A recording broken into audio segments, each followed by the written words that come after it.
Campina Grande, quarta-feira, 2 de julho. Hoje comemora-se o dia do hospital e dia do bombeiro. Nós parabenizamos tanto aqueles profissionais que trabalham na área da saúde, médicos, enfermeiros, tentando trazer saúde para aqueles que estão enfermos, como também aos bombeiros, que são considerados verdadeiros heróis, procurando salvar vidas por afogamento ou por exaustão de um incêndio.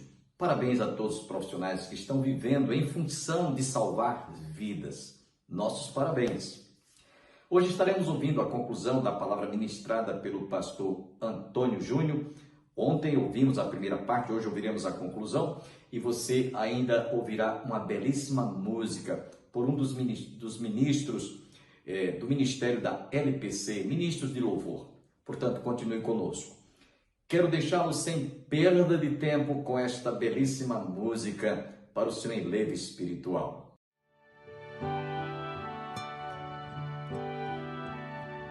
De cruz se erigiu, dela o dia fugiu, como emblema de vergonha e dor. Ao olhar eu pra cruz, nela vejo Jesus, sim, morrendo por mim, pecador. Sim, eu amo a mensagem da cruz. Até morrer eu a vou proclamar. Levarei eu também minha até por uma coroa trocar.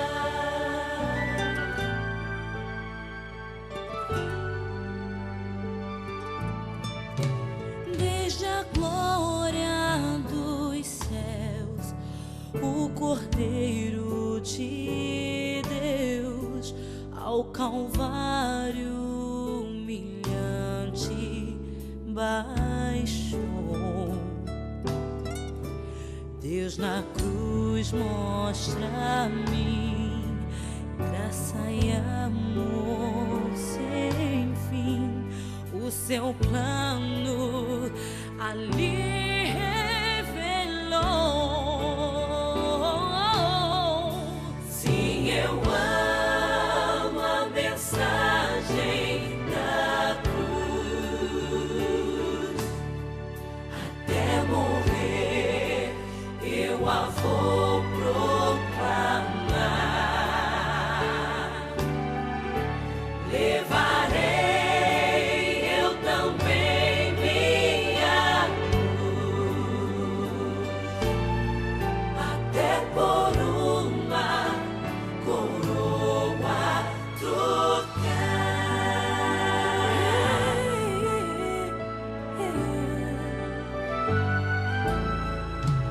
No madeiro sofreu e por mim padeceu, meu Senhor, para dar-me o perdão. Eu me elevo em Jesus, dele vem graça e luz para minha santificação.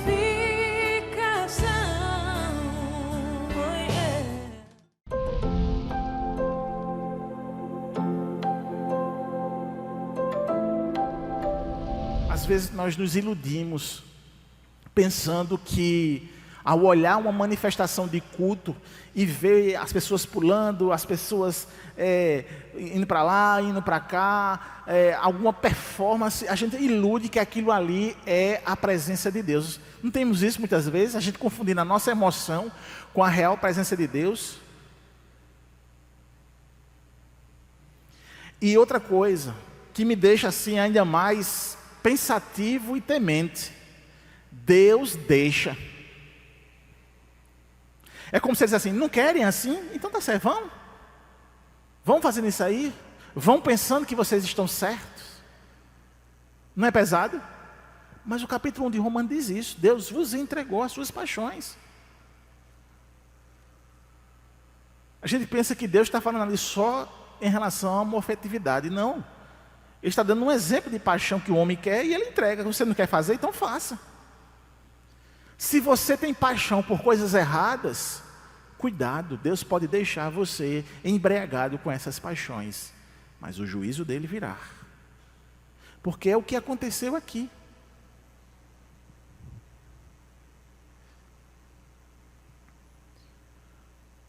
Parece, irmãos, que em determinados momentos de nossa vida nós nos acostumamos com o errado. E quando somos exortados, é demonstrado, não aceitamos, porque a cauterização já foi formada e a pessoa fica insensível à voz de Deus. E como é ruim isso? Principalmente para nós pastores. De um lado, quando nós não aceitamos a exortação daqueles que têm mais experiência, e do outro, quando nós vamos exortar, a pessoa não aceita. E um dos costumes que está nos dias de hoje, principalmente aqui no nosso contexto de igreja em Campina Grande, é que quando a gente admoesta, exorta, chama a atenção, baseado no texto bíblico, a pessoa, além de não gostar, lhe difama e vai para outra igreja.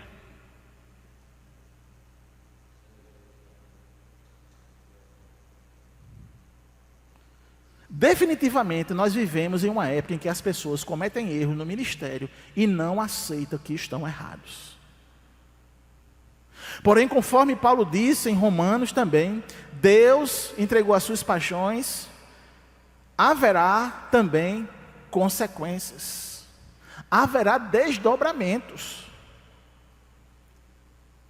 A gente está esquecendo, irmãos, que o conserto ele é vital para as nossas vidas. E pelo fato de termos um leque de igrejas na cidade, a gente pensa que transferindo para outra igreja vai resolver o problema. Não vai. Ou você se arrepende dos seus pecados e você se conserta, ou você vai levar para o resto da sua vida as consequências do erro e do pecado.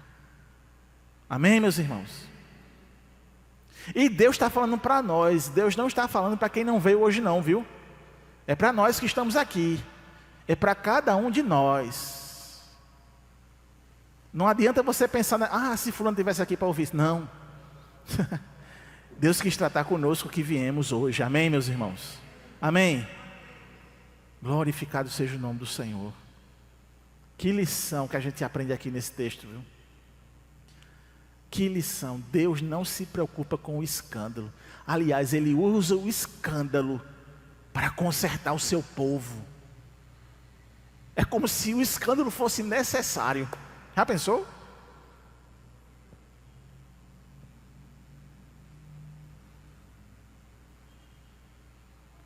E por quê? Porque vai existir um remanescente, mutilado, mas vai ter um remanescente. O que é esse remanescente mutilado? É o que ele diz aqui no versículo de número 12. Assim diz o Senhor: como o pastor livra da boca do leão 2 pernas ou um pedacinho de orelha. Quer dizer o quê? Que essa pessoa foi atacada, foi ferida, que houve mutilação, não é? Mas foi livrado, e assim serão livrados os filhos de Israel. Ou seja, o escândalo do pecado será denunciado, a Síria virá como juízo, mas por causa dos remanescentes, mesmo mutilados, porque perderão a igreja, haverá um racha, haverá um quebra, não é? Eles serão retirados da igreja, irão para outro país, mas os remanescentes, por causa dos remanescentes, será restaurado, aleluia. O que é que nós aprendemos aqui? Por causa dos crentes, sempre a igreja será restaurada. Pode ter o racha que tiver, pode ter a briga que for, Mas a igreja do Senhor, os servos do Senhor, os servos de Deus, serão poupados e restaurados. A igreja será sempre restaurada. E mesmo com a consequência de um escândalo, Deus permite que ela quase acabe, porém deixa um remanescente que Ele preserva, não porque o povo mereça. Olha essa outra coisa. O remanescente não é porque o povo mereça, mas porque Deus demonstra a sua fidelidade ao quê? A palavra, a aliança. Amém, meus irmãos? Que coisa interessante também aqui. Porque a gente pensa assim, não, o remanescente eles merecem. Não, nada de merecimento, é graça, graça, graça, o tempo todo é graça. E por causa da fidelidade e a aliança que Ele fez, Ele vai preservar. Então, irmãos, quantas vezes a igreja se gloria dos seus templos, dos seus bens, da sua fama, como se fosse fortaleza contra o juízo. Quanto a disciplina de Deus, e resta apenas o que é essencial, um coração contrito. Quando a gente estava lá em Vila Real, na Espanha, eu comecei a ouvir alguns líderes lá, o próprio pastor Edivaldo, falando sobre um líder que chegou do Brasil lá, e rapidamente a igreja cresceu, e rapidamente aconteceu várias coisas, inclusive lá, para você alugar uma sala, é muito caro. E esse líder, ele conseguiu comprar um salão de 300 mil euros. Então assim, estava bombando, né? Olhando aos olhos humanos, estava bombando. Mas ele estava usurpando os irmãos. Estava com a mão grande nos irmãos. Sabe o que foi que aconteceu? Um escândalo, tamanho do mundo, em Vila Real. Esse cara se envolveu com coisa errada. E hoje está lá, míngua, com pires na mão, pedindo alguma coisa para sobreviver. Então não se engane. Não se engane. Porque a disciplina de Deus vem. E Ele remove tudo.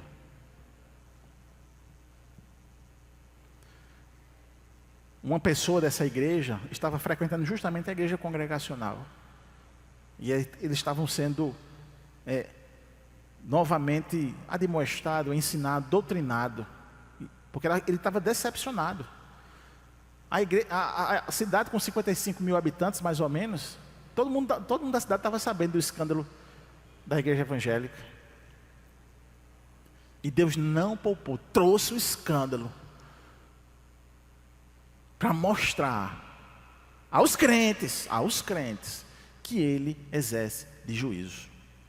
E que Ele quer um coração contrito, não um coração ganancioso, não um coração amostrado, não um coração desviado. Ele quer um coração contrito. Amém, meus irmãos? Amém? Terceiro lugar, o chamado à responsabilidade. Versículos 13 e 14 é o testemunhar contra a idolatria. Versículo 13. Ouvi e protestai contra a casa de Jacó, diz o Senhor Deus, o Deus dos exércitos. No dia em que eu visitar Israel por causa das suas transgressões, também castigarei os altares de Betel, os chifres do altar serão cortados e cairão por terra. Então, o título de Deus no juízo, aqui Deus se apresenta como o Elohim, o Senhor, Deus dos exércitos. Este é um título, então, de autoridade suprema, que reforça que ninguém poderá resistir ao seu juízo. Aqui ele está dizendo de forma bem clara, a falsa religião será destruída. Os altares de Betel simbolizavam o culto sincretista instituído por Jeroboão I. Mesmo sendo o culto ao Senhor, era feito fora dos parâmetros de Deus, porque estavam colocando ídolos, porque estavam sendo feitos fora de Jerusalém. Então a lição que a gente tem aqui, irmãos, é que se nós cultuarmos a Deus fora do padrão bíblico, Ele não recebe. E pior, pode chegar um dia que Ele destrua isso.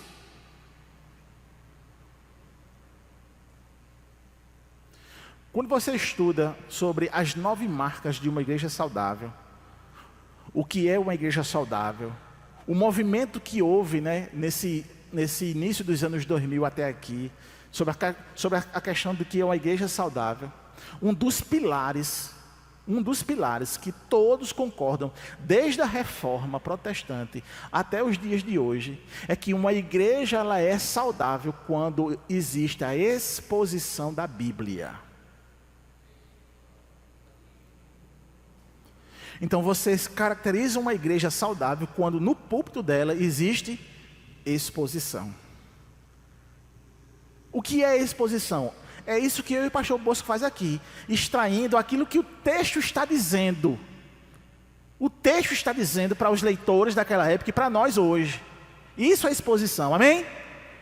Estou aqui no texto.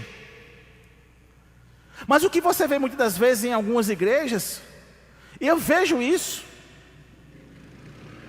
é que fala mais em dinheiro e em prosperidade do que na salvação em Cristo. É ou não é? É que tem mais cânticos, louvores do que a própria palavra. É de que muitos vão para rodar, rodopiar, rolar no chão. Tem vídeos, irmão, vídeos. Está aí na internet para quem quiser ver. A tal da unção do riso. Você está num culto onde as pessoas começam a rir, num tipo de êxtase. E qual é o sentido de estar rindo? Pasmem. Lá em Valladolid, onde Anderson e Evelyn está, tinha uma igreja. Agora, que tinha a mesma coisa. Chegava lá, estava no culto, e o povo começava a rir. E tome risadagem para cima e para baixo. Parece que é o show do Tom, né? Não sei nem mais se existe show do Tom, mas enfim, na TV aberta. Então, meus irmãos, isso é muito sério. É muito sério isso. Pessoas que vão para a igreja, quando vai ver o sermão é sobre as técnicas psicológicas de Freud, regressão. Quando você vai para outra igreja, você vê um tema voltado à autoestima. Tudo isso é secular. Tudo isso não é palavra de Deus. Talvez possa te cativar, e eu fui em uma, eu sou testemunha viva. Eu cheguei a frequentar o chamado Encontro da Nova Consciência. Lembram disso? E morreu já. Mas no auge do Encontro da Nova Consciência, eu fui ver uma palestra de um bruxo. Que palestra de Torá! O cabo arrebentou na palestra. Aplaudimos ele de pé. Ele era um bruxo. O que eu estou dizendo com isso, irmãos? Que nós, se não estivermos atentos, a gente pode ser enganado, encantado, hipnotizado com esse tipo de coisa. E talvez a gente possa ser um instrumento na igreja de reclamar, mas o pastor Júnior não prega uma coisa que me chama a atenção, só prega a Bíblia. Talvez a gente possa reclamar disso. Entende, irmãos? Amém? Deus não aceita adoração corrompida, ainda que venha do seu povo. Deus estava rejeitando Israel. Deus estava chamando os ímpios para verem o que estava acontecendo dentro da igreja.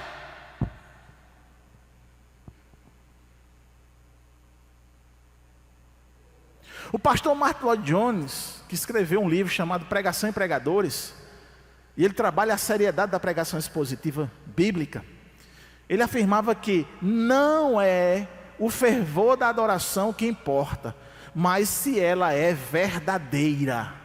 Deus não aceita fogo estranho, ainda que oferecido com emoção.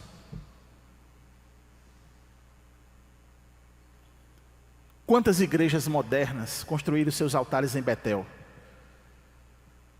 Cultos centrados no homem, na prosperidade, no entretenimento, onde Deus é apenas o meio para alcançar algo. Mais uma vez falo da Espanha. Fui conversar com uma pessoa que frequenta uma igreja lá. E a frase que ela me disse é: Deus está me honrando aqui. Eu disse: misericórdia. Está errado. Eu acendo logo um alerta doutrinário, né, pastor? Quando eu escuto uma coisa dessa, alerta, heresia no ar. Deus está te honrando em quê? Deus é que deve ser honrado. Você foi salvo pela graça do Senhor.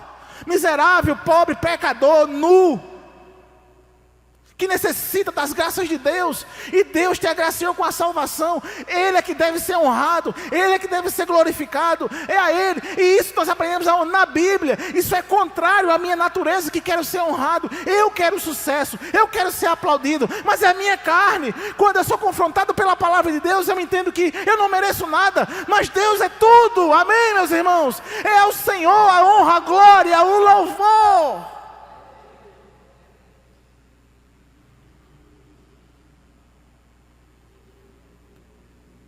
Mas em quarto lugar, e o último versículo, versículo 15: derribarei a casa de inverno com a casa de verão, as casas de marfim perecerão, e as grandes casas serão destruídas, diz o Senhor. A humilhação da casa de Israel é o fim da ostentação e da segurança falsa. O povo de Israel, que havia acumulado luxo a níveis obscenos, casa de verão, casa de inverno, mostrando ostentação, egoísmo, casas de marfim, indicando riqueza excessiva. Deus diz: terá um fim, todo o conforto será desfeito. A falsa segurança baseada em bens materiais seria completamente destruída. Então o que percebemos é que, embora o juízo de Deus seja duro e espantoso, para os crentes, é algo necessário para a manutenção da pureza do seu povo. Deus pode permitir por um tempo a maldade. Deus pode permitir por um tempo a maldade, a corrupção, a impureza, a briga. Mas quando o juízo de Deus vem, nem os tronos, nem as mansões escapam. Quando o juízo de Deus vem, nem anos de igreja, nem título, nem pastor escapa. A lapada é certa e necessária. A justiça divina penetra em todos os portões. Amós, ele nos leva, em primeiro lugar, examinar o nosso coração. Será que nós estamos acumulando pecado dentro dos palácios da nossa alma? Em segundo lugar, nós temos que reformar o nosso culto, a nossa adoração. Será que nós estamos oferecendo a Deus fogo estranho? Sabe o que o pastor é tentado muito a fazer? É muito tentado a fazer pelos outros. É deixar cantar heresia, é porque o povo gosta.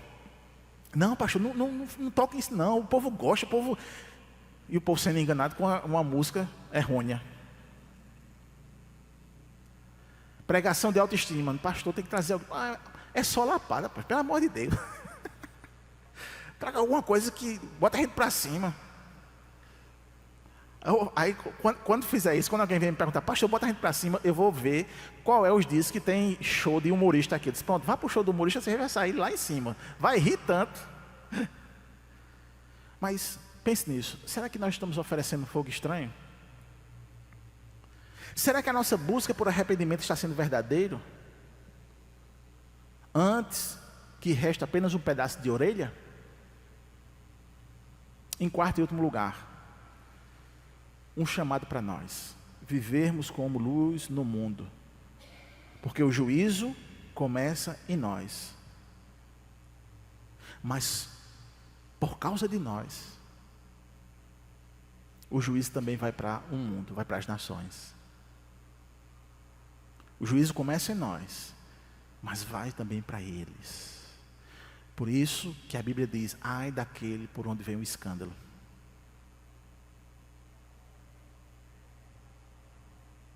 Com isso, meus irmãos, vamos refletir que o juízo de Deus não começa com o mundo, mas com o seu próprio povo. E Pedro, a primeira carta de Pedro, capítulo 4, verso 17 diz: porque já é tempo que comece o julgamento pela casa de Deus. Após ouvirmos uma palavra tão edificante quanto essa, ministrada pelo pastor Antônio Júnior, agora você está com seu coração alimentado, o espírito fortalecido para contemplar e também para trabalhar e enfrentar as dificuldades existenciais dessa vida durante todo este dia. Que bom, você agora pode dizer: fui alimentado pela palavra que foi ministrada. Amanhã você está convidado a continuar conosco outra vez para a realização de mais um programa, Opção para a Vida. Nós vamos encerrar o nosso programa ouvindo esta belíssima música para o nosso enlevo espiritual e até amanhã.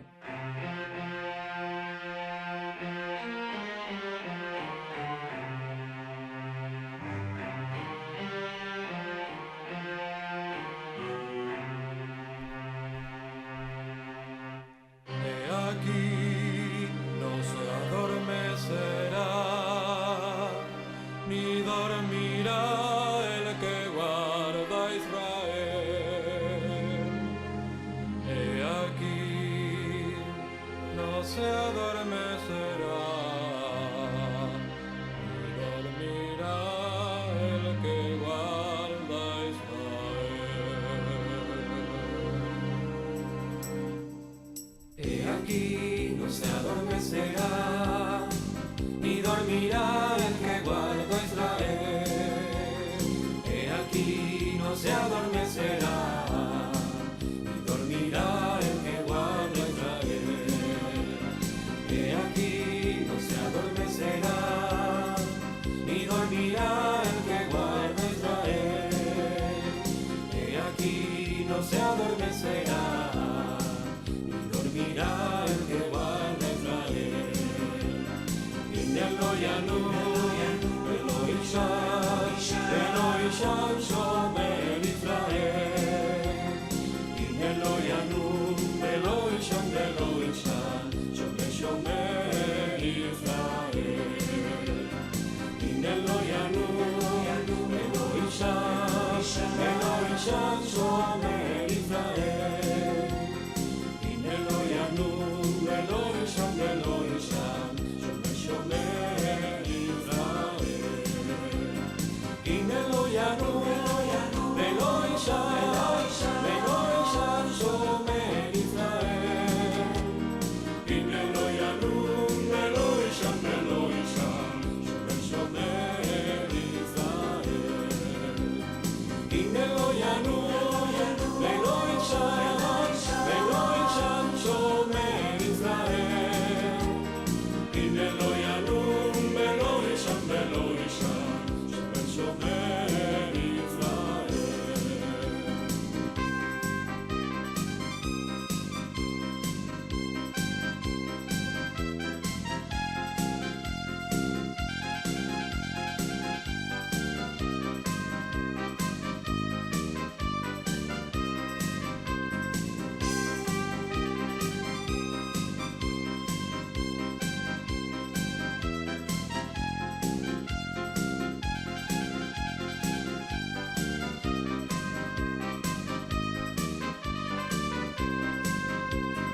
He aquí no se adormecerá, ni dormirá el que guarda a Israel. He aquí no se adormecerá,